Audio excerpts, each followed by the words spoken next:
টানা কয়েকদিনের আলোচনা ও দর কষাকষির পরে শনিবার রাতে শীর্ষ নেতাদের উপস্থিতিতে এই সমঝোতায় পৌঁছায় জোটভুক্ত দলগুলো। আগামী 2-1 দিনের মধ্যেই আনুষ্ঠানিক ঘোষণায় আসছে বলে জানা গেছে। সূত্র জানায়, সমঝোতার অংশ হিসেবে জামায়াত ইসলামের মোট 110টি আসন ছেড়ে দিতে সম্মত হয়েছে। নিজেদের জন্য জামায়াত রাখছে 190টি আসন।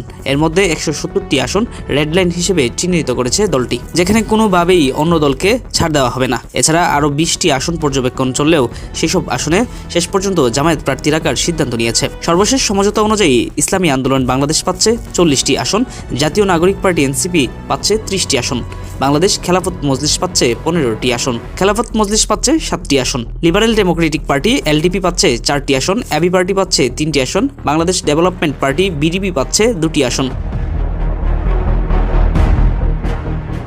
তবে এখানেই শেষ নয়। চরমোনাই পীরের নেতৃত্বাধীন ইসলামী আন্দোলন বাংলাদেশ 40টির বাইরে আরও কিছু আসন দাবি করছে। এই দাবিকৃত আসনগুলোর কয়েকটিতে জামায়াত ও বাংলাদেশ খেলাফত মজলিসের প্রার্থী রয়েছে। জনপ্রিয়তা ও প্রার্থীর যোগ্যতা বিবেচনায় ইসলামী আন্দোলনকে আরও কয়েকটি আসন ছাড় দেওয়ার সম্ভাবনাও রয়েছে। এদিকে এবি পার্টিকে দেওয়া 3টি আসনের মধ্যে ফেনী 2 ও বরিশাল 3 আসনে জামায়াত কোনো প্রার্থী দেয়নি। পটুয়াখালী 1 আসনে জামায়াত প্রার্থী থাকলেও চূড়ান্ত সমঝোতার পর তিনি মনোনয়ন প্রত্যাহার করতে পারেন। অন্যদিকে বাংলাদেশ ডেভেলপমেন্ট পার্টি ময়মনসিংহ 9 ও ভোলা 3 আসনে প্রার্থী দিচ্ছে। তবে এখনও বাংলাদেশ খেলাফত আন্দোলন, বাংলাদেশ নিজাম ইসলাম পার্টি এবং জাগপার সঙ্গে আলোচনা চলমান।